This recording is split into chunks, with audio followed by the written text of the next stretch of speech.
Yes, people, iFootball, and today I'm doing like a mid-season-ish reflection on my Premier League table prediction I did right at the start before a ball was even kicked in this 2021-2022 Premier League campaign. Let me know in the comment section down below your thoughts on my predictions so far and your own predictions at the end of the season in May. So yeah, I've split screened it. On the left, I have my predictions that I made all the way back in the day, and on the right with the current Premier League table after 12 games. I'm going to go through each team a little bit and just give my thoughts on whether I did okay so far or bad so far. So first I put Norwich to finish bottom. Right now they're 19th, so that's pretty good in my books. They stunk up, they even sacked their manager Daniel Farke. I think they will get relegated, so either way, decent prediction from me. 19th I put Brentford, and they're 14th right now. They started really hot, they're starting to fall off recently, a couple of like draws and losses, so they could slip up. I think they can do enough to stay in this Premier League come next season, but right now, 19th, I wouldn't change that. Maybe I'd put it around 17th, 18th if I did now. But they're starting to slip off slowly and running out of gas. 18th, I put Burnley. That is spot on. They are 18th right now. So bat on the back for me. That's a good prediction so far. And I think they're going to stay around there. 17th, I put Watford. They're 16th. So around the same area. Of course, they also sacked their manager and got Ranieri now, the geezer that won the league with Leicester. He's doing alright. He got a massive win against Man United. So they might start to push up the table a little bit. But 17th is around the right spot. 16th, I put Southampton. I thought they'd have a bit of a drop off, but they're doing alright under Hassan Hurtel. They're still 13th. I think their squad needed improvements, but clearly not. They've got some academy players coming through. They're doing alright, to be fair. They've still got some old heads there. They lost Danny Ings, but they're recovering alright. And yeah, 13th for Southampton. Not bad this season. 15th, I put Brighton. They're 9th. So in hindsight, that was a bit of an L. I undershot Brighton. I said even that prediction that they could do much better because their XG that season, the season before this season, was high. They just didn't have a striker to put away the chances. They've got Malpe, apparently he's their main striker, and hopefully he could put away the chances for them. And they're another team that started really, really hot. They've fallen away slightly recently. I remember Arsenal drew to them 0-0, and Brighton played really well that game. They've got an excellent manager in Graham Potter. So, look, they're 9th right now, and if they finish there, they'd absolutely take that, despite them being around the Champions League spots not too long ago. I don't think they'll slip down to 15th. I think my prediction will be off. But if they could stay around that mid-table side, that'd be a great season for Brighton. In 40th, I put Crystal Palace. They're 10th right now. Patrick Vieira's done really well. Really, really well. He's changed his style, but not only has he changed his style, he's getting results now at this Crystal Palace side. I thought they'd struggle first season under Vieira. I thought I was being nice putting them 14th. But he's turning losses into draws, and that's the first step. And if he can start turning some of those draws into wins, that would be massive for Crystal Palace. They beat Man City. That's no mean feat. They basically were seconds away from getting a win at the Emirates against Arsenal. So he's turning the style, he's getting players on board, he's got some youth movement going on at Crystal Palace. Really, really good start for Patrick Vieira and Palace. And yeah, 14th, I thought I overshot them being an Arsenal legend, Patrick Vieira, but he's starting to prove it, and 10th would be an excellent first season finish for him. 13th, I put Wolves. They're 6th. Wolves have done really well. I thought they'd struggle after losing a man like Nuno, who's now actually sacked from Spurs, so he's not even their manager anymore. But Bruno Lage doing well. He's kept the Portuguese revolution going over there, being Portuguese himself. And 6th right now. Wolves gone under the radar. No one's really talking about them, but a 6th place finish is not bad by any means. They definitely take that, and that's where they're at right now. 12th, Newcastle. Newcastle 20th right now. So 12th, that was an awful prediction for myself. But the takeover has begun. In January, if they can get the finances going, they might be able to shoot up this Premier League table because it is kind of tight still. There's teams in between around 10 to 20 points, a lot of sides. That's 3 wins and you've changed your whole position in this Premier League table. So Newcastle can get the finances. They've got a new manager in Eddie Howe now. I do like Eddie Howe. I think they could have gone for someone like Graham Potter, but I don't know if he would leave mid-season. Eddie Howe definitely, he's got Premier League experience with Bournemouth. And if they can get the players in, because I like St. Maximin, but they need players around him, because the rest of the squad is looking a bit average, let's not lie. So the investors haven't come in to finish mid-table, they've come in to finish top of the table, but they need to walk before they can run.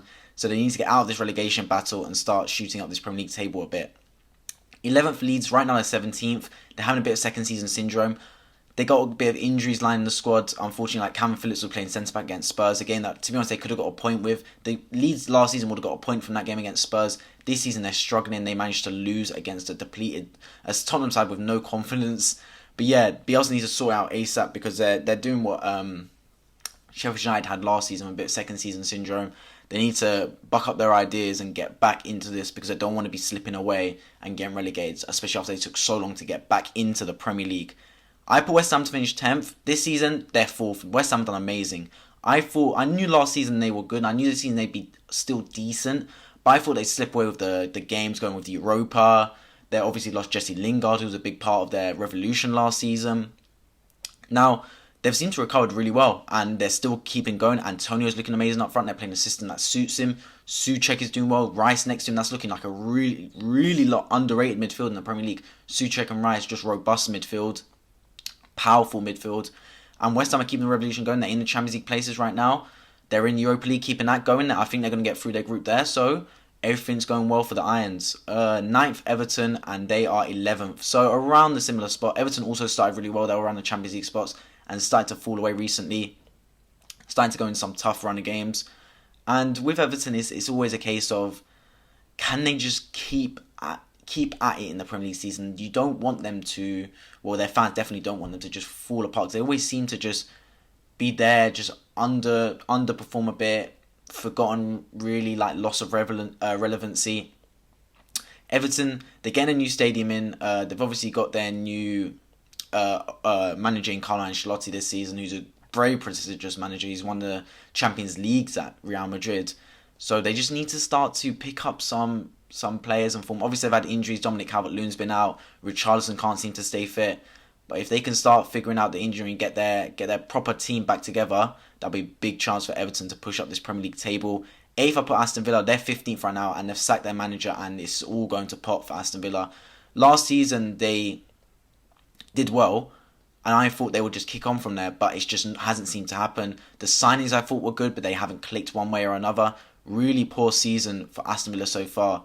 7th, I put Spurs, and they're 7th right now, so decent prediction, I guess. They sacked Nuno, they brought in Conte.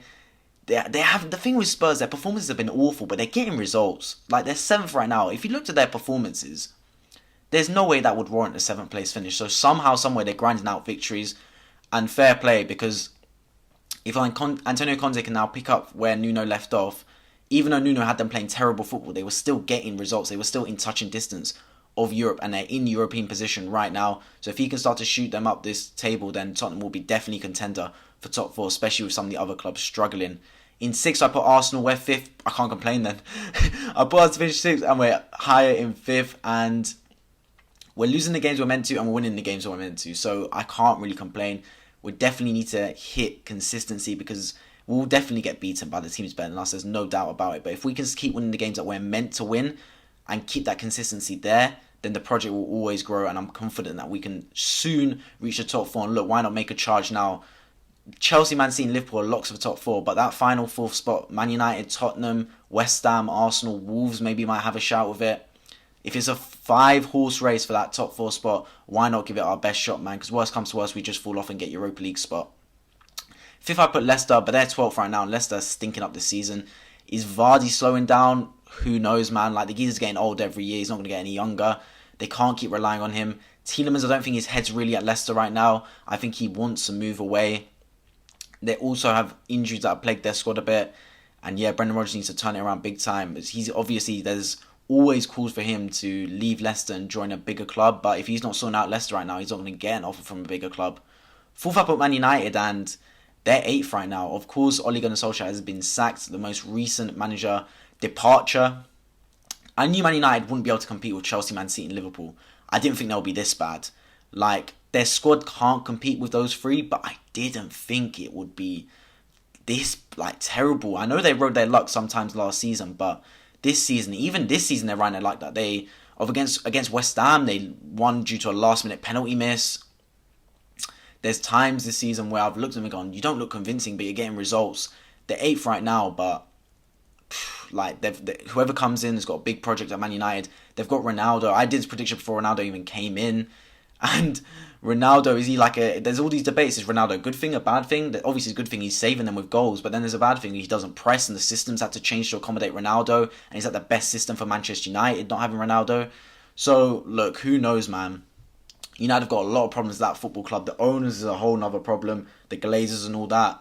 So, a lot of external problems at Manchester United. But on the table right now, on the pitch, finishing 8th is not a good sign whatsoever, and I've definitely overshot them in my prediction, even though many were saying putting them to finish top 3. Third, I put Liverpool in their third right now, so spot on. Same with Man City and same with Chelsea. So I've got the top three spot on and in order. I took a brave shout putting Chelsea to win the league at the start of the season, but it's looking good right now. They've taken a bit of a gap, and Man City and Liverpool, of course, are right behind, as I predicted them to do. So that top three, I knew they would finish like top three, and it's looking likely because those three have got the superior squads and superior managers. The three best managers in the league are with the three best squads, which means they will finish top three. Let's be real about it. That's the way it works in life. Starting with Liverpool in third. They started also really well. They were top of the league for a bit. They've just had a bit of draws recently and a bit of dropping points. Man City also, they're missing a striker maybe, but Man City will always get results because their squad is that good that they will inevitably win games squad alone. And Chelsea have just got the mix of the managers and the system in place. Their squad, I don't think, is as good as Man City's, but they've just got the system working. Reece James has been a revolutionary right wing back, sorry. Obviously, they've had injuries with Werner and Lukaku, but they've still managed to keep the train going. So for Chelsea, if they can just keep this momentum going and win the league, that'll be massive for the club and Tuchel. They won the Champions League last season. If they win the league this season, Tuchel has to be considered as one of the best managers in the Premier League. I think right now people are saying Klopp, Guardiola. For me, Tuchel is right there with them. And if he wins the league, he cements his spot with Klopp, for me, as one of the best managers in the Premier League. But yeah, that's just me comparing my Premier League predictions right at the start of the season to where we are right now, 12 games in about a third of the way through the season. Let me know in the comment section down below what you think of my predictions. Let me know what you think is going to happen in the last 24 games or 26 games of the season. And then in May, of course, I will review this again at the end of the season in May. I might do another one 2/3 in or so, but May is the one that counts, and we'll see how many points I get and how close I came. I'm Bunny and Wife. If you enjoyed this video, please consider subscribing on my road to 700. I'll catch you guys in the next video.